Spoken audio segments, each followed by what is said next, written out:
There are whispers across the African continent, echoes of prophecies passed from generation to generation, that speak of a day unlike any other, the day when the gods will return.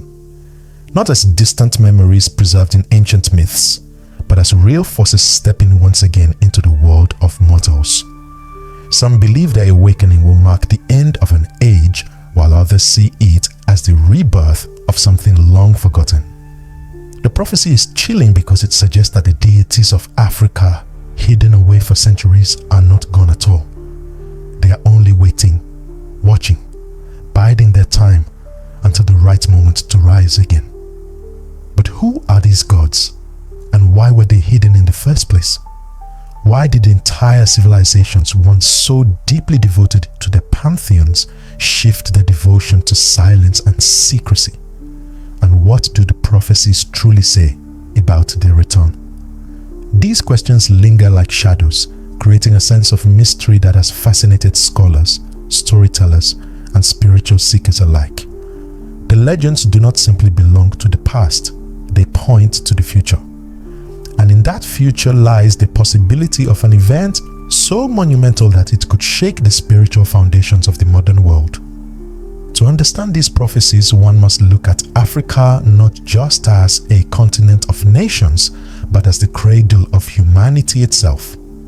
Long before the pyramids rose in Egypt, before the griots sang in West Africa, and before the kingdoms of Mali, Kush, and Zimbabwe thrived, there were stories. These stories carried the weight of divine presence. They spoke of beings of immense power, guardians of nature, rulers of storms, and keepers of wisdom. While the gods of Greece and Rome are studied widely in classrooms across the globe, and the pantheon of Norse mythology inspires modern films and novels, the pantheons of Africa often remain shrouded in silence, dismissed as folk tales, rather than recognized as the profound spiritual systems they are. This silence, however, has always been deceptive. Across the Yoruba lands, the Orishas are spoken of as living forces of nature guiding humanity through unseen currents of destiny. Among the Dogon of Mali, stories tell of the Nommo, water spirits who descended from the stars and promised to return in cycles aligned with the heavens. The Zulu recount tales of sky beings who once walked among their ancestors, leaving behind the promise that they too would come again. These stories may differ in detail, but they share a common thread. The gods are not dead, nor are they permanently gone. They are hidden, and hidden things are always meant to be revealed. The question is not whether the gods will return, but when and what their return will mean for humanity. Will they arrive as saviors, restoring balance to a world drowning in conflict and greed? Or will they come as judges demanding an account of the centuries during which humans have strayed from sacred order? Prophecy is never clear, never free of ambiguity. It teases, it warns, it beckons us toward mystery. And so, the listener is left suspended between awe and fear, caught in the haunting possibility that the day of awakening is closer than we dare to imagine. Africa holds these secrets like treasures buried beneath the soil, not forgotten but carefully preserved. Its myths and oral traditions are more than just cultural artifacts. They are coded messages, waiting for those with the patience to unravel them. When the shamans and griots speak of gods stirring in the shadows, they are not simply entertaining with stories. They are keeping alive a memory that refuses to fade. A prophecy that demands attention. And if the whispers are true, then one day, perhaps soon, the world will witness the impossible. The gods will rise again, and nothing will ever be the same. When people think of gods, their minds often wander first to the marble temples of Greece, the thundering halls of Norse myth, or the golden statues of Egypt. Yet, beyond the Nile, across the vast heart of Africa, lie pantheons so rich, so diverse, and so profound that they rival anything the world has ever known. These gods were not distant abstractions or lofty ideals carved into stone tablets. They were woven into the soil, the rivers, the storms, and the stars themselves. They were living presences who guided entire civilizations, shaping not just faith, but the very rhythm of daily life. Among the Yoruba of West Africa, for instance, the Orishas reign supreme. They are not gods in the way outsiders often imagine, but divine intermediaries, each embodying an elemental force of nature and human experience. Shango commands thunder and lightning, a fiery warrior king whose power is both awe-inspiring and terrifying. Oya, the goddess of winds and change, sweeps through with the force of storms, bringing both destruction and renewal. Ocean, radiant and compassionate, rules over rivers and love, embodying fertility, beauty, and joy. These Orishas are not silent relics of myth. They are invoked, honored, and believed to walk beside their devotees, influencing lives even now. Travel north to the high plateaus of Mali, and the Dogon people carry within their traditions a story unlike any other. They speak of the Nommo, amphibious beings who came from the stars, specifically from Sirius, the brightest star in the sky. These beings, the Dogon say, descended to earth in a celestial vessel and imparted secret wisdom about the cosmos, agriculture, and the cycles of time. According to their law, the Nommo promised to return, not as conquerors, but as guides to restore order when humanity strays too far from balance. To outsiders, these stories may sound like myth, yet the Dogon knowledge of the Sirius star system baffled modern astronomers, for it included details that science only confirmed centuries later. Among the Zulu of southern Africa, the stories turn toward the heavens. There are tales of sky beings, immense and radiant, who once walked with their ancestors.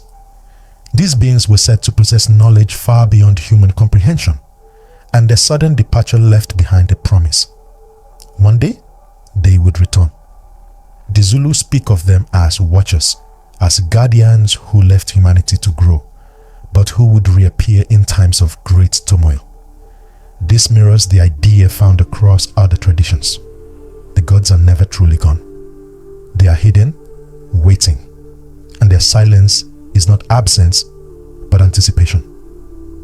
Even beyond these well-known traditions, Africa brims with divine figures. In the Akan beliefs of Ghana, Niame, the supreme sky god, is accompanied by a host of powerful Ebosom, spirits who govern natural forces and human affairs. In Central Africa, ancestral spirits take on the role of guardians, their power so revered that entire clans measure their survival by the blessings of the unseen. In each corner of the continent, from desert to rainforest, there exist pantheons of deities and spirits, each carrying their own prophecies and mysteries.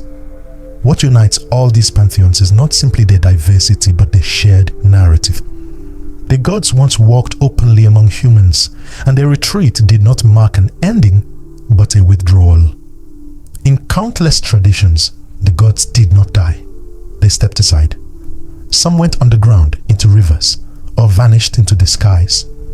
Others simply slept, their presence concealed yet never extinguished.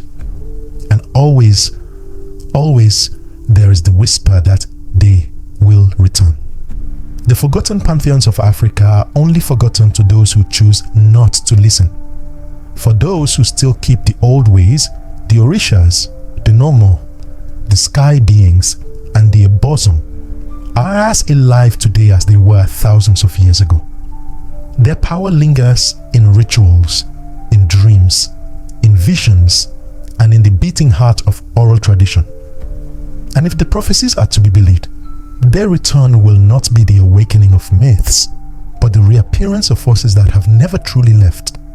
Across the expanse of Africa, shamans and seers have always played a vital role as custodians of sacred knowledge. These spiritual intermediaries, often trained from childhood through initiation, claim to access hidden realms where visions of the future are revealed. Many of their prophecies revolve around a single theme. The gods have not abandoned humanity. Instead, they have retreated, waiting for the precise moment to reawaken. The shamans describe this moment not as a gentle dawning, but as a time of upheaval when the natural and spiritual worlds align to demand change. In their trances, they speak of earthquakes, floods, plagues, and wars, not as punishments, but as signs, the rumblings of gods stirring in their sleep. They tell their people that when chaos peaks, when the world's balance tips too far into darkness, the gods will step back into human affairs to restore harmony. The Dogon people of Mali carry one of the most intriguing and widely discussed prophecies of divine return. Their oral traditions speak of the Nommo, beings described as amphibious, part human and part fish, who descended from the skies long ago. The Nommo are said to have come from Sirius, a star so distant and so complex that Western scientists did not fully map its companion stars until the 20th century. Yet the Dogon knew through their lore that Sirius was not a single star, but a system of more than one, and that its invisible companion, Sirius B, was small, dense, and highly significant. This knowledge baffled anthropologists and astronomers, raising questions about how such details could be preserved in traditions dating back centuries. The Dogon prophecy says that the Nommo will return when humanity once again requires their wisdom. They are not framed as wrathful conquerors, but as teachers who descend in cycles, correcting the course of human destiny. According to Dogon elders, each great cosmic cycle ends with the reappearance of the Nommo. Their return is tied not only to the heavens but to human behavior. For the Dogon teach that moral and cosmic balance are deeply interconnected. When greed, war, and environmental destruction spiral out of control, the return of the Nommo becomes inevitable. Some Dogon elders even suggest that the reawakening is not simply physical but spiritual, that they may rise first within human consciousness before manifesting in the skies once again. In the Yoruba tradition, prophecy takes a different but equally powerful form. The Orishas, the pantheon of divine forces, are not seen as distant figures locked away in history. Instead, they are understood as active presences who withdraw when balance is preserved and re-emerge when balance is broken. The Yoruba describe life as a delicate web, with every action affecting the harmony of the whole. When humans betray this order through greed, corruption, and the exploitations of the earth, the Orishas grow restless. Prophecy warns that they do not remain silent forever. Shango, the god of thunder, may send storms to remind humanity of its arrogance. Oya, goddess of winds and transformation, may sweep away entire structures of power to force renewal. Ocean, goddess of rivers and love, may withhold her blessings, drying up sources of abundance until reverence is restored. In this way, prophecy is not only about a single future event but about an ongoing cycle of withdrawal and return, warning humanity to live in harmony with divine order. Among the Zulu, prophecies carry an even more cosmic tone. Their traditions speak of the sky people, mighty beings who once walked among their ancestors. These were not metaphors, but actual entities described as luminous, larger than life, descending from the heavens to guide humanity. The Zulu believed that the sky people departed suddenly, promising to return at the end of an age. Their return, according to prophecy, would not be subtle. It would be marked by great signs in the heavens, unusual alignments of stars, the trembling of the earth, and shifts in the natural order. The Zulu prophets describe this return as both wondrous and dangerous, for the sky people would not tolerate human corruption. Those who lived with respect for tradition, community, and the land would be uplifted, but those who thrived on greed and violence would face judgment. Taken together, these prophecies from different regions of Africa reveal a strikingly unified pattern. Whether it is the Dogon Nommo arriving from the stars, the Yoruba Orishas returning when balance is broken, or the Zulu sky people descending to correct human arrogance, the message is clear. The gods are not absent. They are waiting, watching, and preparing. Their return is not described as a distant myth, but as a certainty tied to cycles of human behavior and cosmic events. Perhaps what makes these prophecies so compelling is the resonance with the crisis of our own age. Climate disasters echo the warnings of shamans. Technological advances remind us of the Dogon's mysterious star knowledge. Political corruption and social collapse mirror the Yoruba concern with broken balance. And across the skies, humanity searches for signs just as the Zulu prophets instructed. Could it be that the prophecies were not only about their own time, but about ours?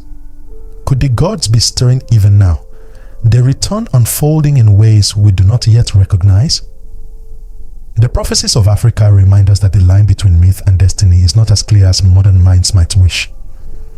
They challenge us to consider that hidden deities may indeed awaken again, not only as figures of legend, but as forces of nature, consciousness, and cosmic order.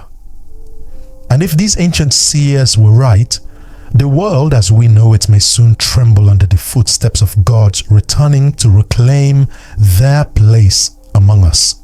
Across Africa, oral tradition has always been more than entertainment. In cultures where the written word was often reserved for kings, courts, and religious elites, it was the voice of the griot, the shaman, and the elder that carried the deepest truths. These stories passed from mouth to ear through generations were not merely fables to lull children to sleep. They were encrypted knowledge, carefully layered with metaphors and symbols, so that only the attentive, the worthy, or the initiated could unlock the meaning. To the casual listener, a story about a mighty flood, a raging fire, or a battle between gods might sound like a tale of adventure. But for those who knew how to listen, these were warnings, prophecies, and maps to cycles of time that spoke of the gods' hidden presence. Take, for example, the recurring motif of the flood. From the Yoruba lands to the Nilotic peoples, there are stories of waters rising and swallowing entire civilizations. Sometimes these floods are sent by angered gods punishing arrogance. At other times they come as acts of cleansing, washing away corruption so that the world might begin anew. In Yoruba myth, Olokun, the spirit of the deep ocean, is both feared and revered for this very power. The story says that when humanity becomes too arrogant, Olokun unleashes the waters, sparing only those who remember the sacred bonds between humans and the divine. To outsiders, these tales might resemble mythological parallels to Noah's Ark or Mesopotamian legends, but within African oral tradition, they are not seen as isolated stories. They are cyclical reminders that destruction precedes renewal, and that each cleansing is a sign of divine rebalancing. Fire too plays a powerful role in these coded messages. In many Central and Southern African traditions, fire is the weapon of gods, a force that consumes not only forests and villages but also illusions and lies. Prophecies of fire are rarely about physical flames alone. They symbolize the breakdown of falsehood, the exposure of hidden truths, and the burning away of corruption. Among the Zulu, tales speak of lightning storms sent by the ancestors as warnings. Among the Yoruba, Shango's thunderbolts strike down those who exploit sacred power.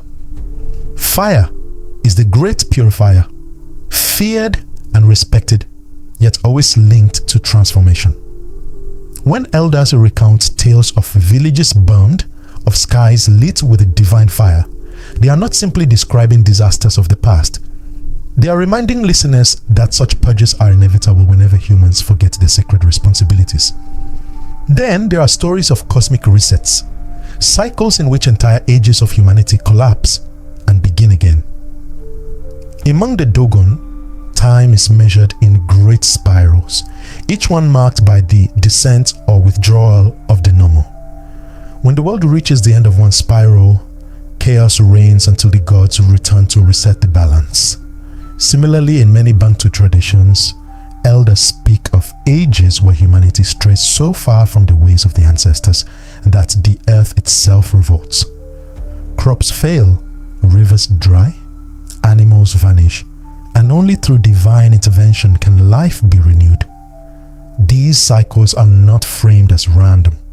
They are deliberate patterns woven into the fabric of existence, teaching that life is not linear but circular, that every end contains the seed of a beginning. What makes these oral traditions even more intriguing is their layered nature. Elders often tell the same stories in different ways depending on who is listening. To children, they are moral tales about respecting nature and honoring ancestors. To adults, they are reminders of cultural duty and cosmic law. But to the initiated, the shamans, priests, and chosen ones, they are maps of prophecy, coded instructions for recognizing when the gods are near. A flood is not only a flood, it is a sign. A fire is not only fire, it is a cleansing. A cosmic reset is not only myth, it is a warning that time is not as endless as it seems. Could it be then that these stories are more than relics of imagination? Could they be ancient ways of preparing humanity for the cyclical return of gods and divine forces? The question grows more urgent when one realizes how universal these patterns are. Africa is not alone in its flood myths, its fire legends, its cycles of destruction and rebirth.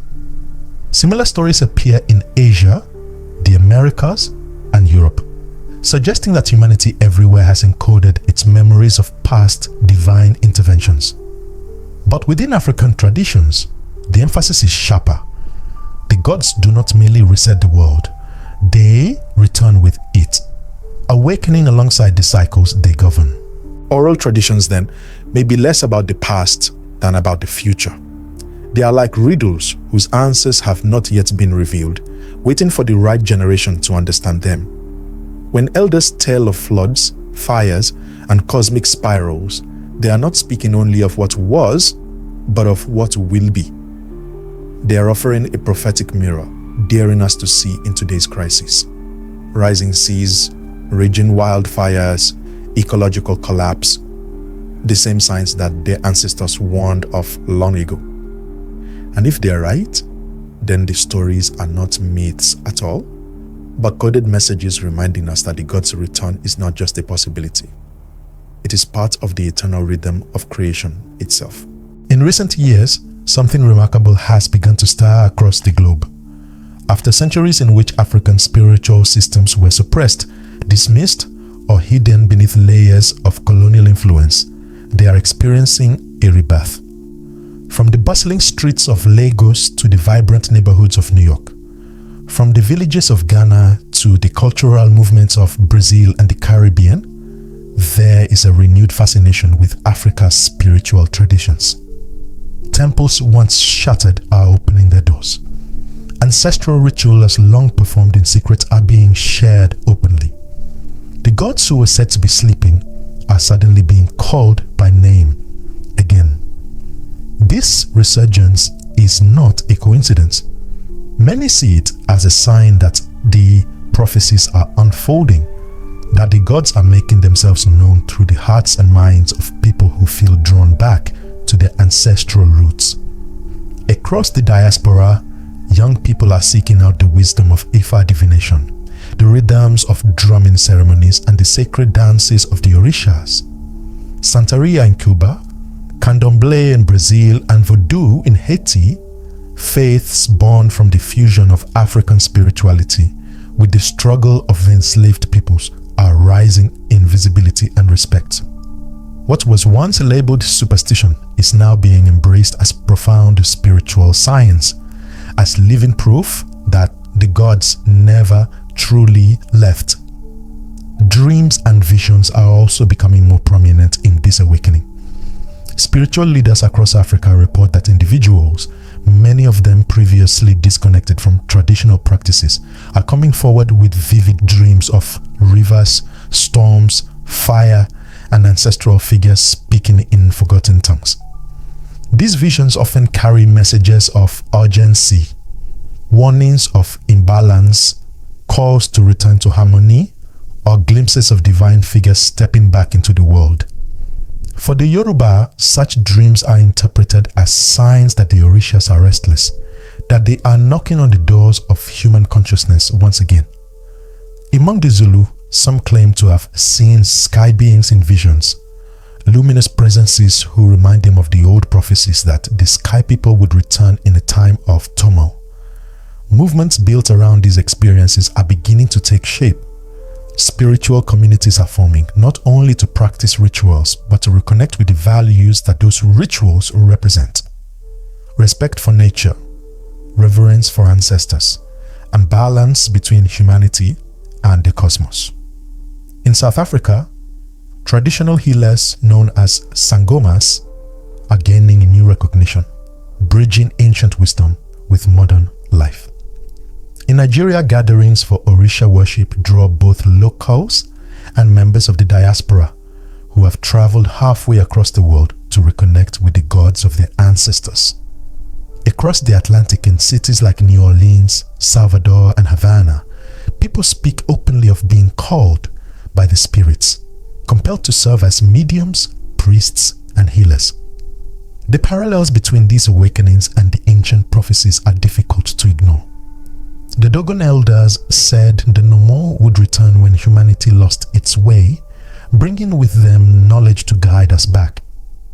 In a time when science and technology seem limitless, yet the world faces ecological collapse, many see the revival of Dogon star law as more than coincidence. Yoruba prophecy warned that the Orishas would stir when balance was broken. And today's crisis of climate change, corruption, and inequality seem like echoes of that imbalance. The Zulu spoke of sky beings descending when the world trembled with turmoil. And in an age defined by global unrest, the stories feel eerily timely. For those who believe, the signs are not abstract. They are tangible, woven into the daily fabric of life. Floods and droughts echo the flood myths. Fires sweeping across forests remind people of divine purification. The political and social upheavals unfolding across Africa and beyond mirror the cycles of destruction and rebirth described in oral traditions. To many, these are not coincidences. They are the markers of prophecy in motion, the confirmation that the gods are beginning to awaken. Africa's hidden deities, once silenced, are returning to the stage of human consciousness. Their voices carried in songs, rituals, and dreams are louder now than they have been in centuries. And perhaps that is the truest sign of all, that the gods do not return with trumpets or thunder at first, but through the hearts of those who remember them, who call to them, and who are ready to walk once more in their presence. If the gods of Africa were to return, one cannot help but wonder what the world would look like in the wake of their arrival. Would their presence ignite reverence, or would it unleash chaos? For centuries, humanity has built new religions, philosophies, and systems of belief that often leave little room for the pantheons of old. Christianity and Islam dominate much of the African continent, shaping the faith of millions. The return of Orishas, Nommo, or sky people would not simply be a spiritual event. It would be a collision between worlds, between the ancient and the modern, the hidden and the established. History tells us that whenever new revelations appear, conflict often follows. If prophets stepped forward claiming to be chosen by Shango or Oya, would they be embraced as visionaries or condemned as heretics? If a luminous figure descended from the heavens, as the Zulu prophets once described, would it be hailed as divine or dismissed as an illusion, a trick of science? Modern religions might see such returns as threats to their authority, sparking resistance, perhaps even outright rejection. Yet for others, these events could serve as bridges, reconnecting faiths through shared recognition that the divine is far larger than any single tradition. The question of harmony versus chaos lingers heavily in these prophecies. On one hand, the gods' return could heal deep fractures. Ancient teachings of balance, respect for nature, and reverence for ancestors could bring humanity back into alignment with values that modern society has cast aside. On the other hand, such a return could expose divisions, creating spiritual rivalries and testing the strength of human unity. Would nations bow to the wisdom of returning gods, or would they resist, clinging to political and religious structures built in their absence? The answer is unclear, and perhaps it is meant to be, for prophecy thrives in ambiguity. Many traditions also speak of messengers, individuals chosen not to bear the full weight of divinity, but to act as bridges between gods and mortals. These messengers are not always obvious. Sometimes they are outcasts, dreamers, or ordinary people suddenly touched by visions. In Yoruba tradition, priests and priestesses of the Orishas are sometimes chosen through signs, dreams, or even sudden illness that transforms into spiritual awakening. Among the Zulu, shamans speak of initiations that are less chosen than imposed, with spirits forcing their presence until the individual submits to their calling. The Dogon believe that the Nommo's wisdom is carried in bloodlines, and that one day those marked by destiny will rise to prepare humanity for the God's return. But with chosen messengers often come divine tests. Prophecies warn that when the gods return, they do not simply hand over power or wisdom, they test humanity, its leaders, its communities, its individuals. These tests are rarely straightforward. They may come in the form of disasters demanding unity, temptations that expose greed, or visions that require faith. Those who pass the tests are elevated, while those who fail risk being swept away by the same forces that accompany the gods' reawakening. In this way, prophecy suggests that the return is not merely a gift, it is a trial, a reckoning to determine who is worthy of walking alongside divine presence once again. Whether the return of the gods brings harmony or chaos, salvation or judgment, one truth is certain: it would transform humanity forever. The balance between faiths, the structures of power, and even the way we see ourselves as a species would be reshaped. And perhaps that is the point. For in every story of prophecy, in every whisper of return, lies the challenge of transformation. The demand that humanity must change, or be changed, when the gods finally rise again. Prophecies are never meant to give certainty. They are meant to awaken curiosity, fear, and hope all at once. And as we look back at the myths and legends scattered across Africa, a single thread ties them all together. The gods are not gone. They are hidden, waiting, watching. Whether it is the Orishas of the Yoruba, the Nommo of the Dogon, or the Sky people of the Zulu, each tradition carries the same haunting promise: that when humanity drifts too far from balance, the gods will return. We stand today in a world trembling with imbalance. The earth is warming, seas are rising, and storms rage with unprecedented fury. Nations fracture under conflict, corruption eats away at trust, and technology races ahead of wisdom. To many, these are merely the struggles of progress, but to those who listen to the old prophecies, they sound like the signs of gods stirring in their sleep. Could it be that we are living in the very age the shamans warned about? Could the floods, fires, and upheavals of our time be more than natural disasters? Could they be the divine tests spoken of for generations? The return of the gods is not a tale of fantasy, but a mirror held up to humanity. If they were to rise again, what would they see in us? Would they find a species worthy of their wisdom, ready to restore harmony with nature and with each other? Or would they find arrogance, greed, and ignorance, forcing them to cleanse the world before starting anew? The answer to that question does not belong to prophecy alone. It belongs to us, to the choices we make each day as we stand on the edge of history's unfolding. And yet, beyond the fear of judgment, there is also a promise of hope. The God's return is not only about destruction, but about renewal. It is about remembering the sacred knowledge that has been buried, the values of balance and respect that modern society has forgotten. It is about reconnecting with the rhythms of the earth, with the wisdom of ancestors, and with the divine spark that lies in all things.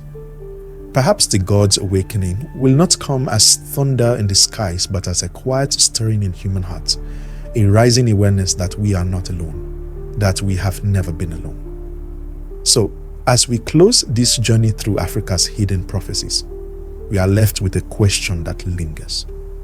Are we prepared? If the gods return tomorrow, will we recognize them or will we turn away? Will we embrace the challenge to transform or will we resist until it is too late? These are questions only time can answer, but one thing is certain. The stories have endured for a reason. The voices of the ancestors have kept them alive because somewhere deep within us, we know they may yet come true. If you found yourself drawn into these mysteries, if you feel the stirrings of curiosity about the gods who may walk the earth again, then stay with us on this journey. There are countless more myths, legends, and prophecies waiting to be uncovered. Be sure to subscribe to this channel, share this video with those who would dare to question, and leave your thoughts below.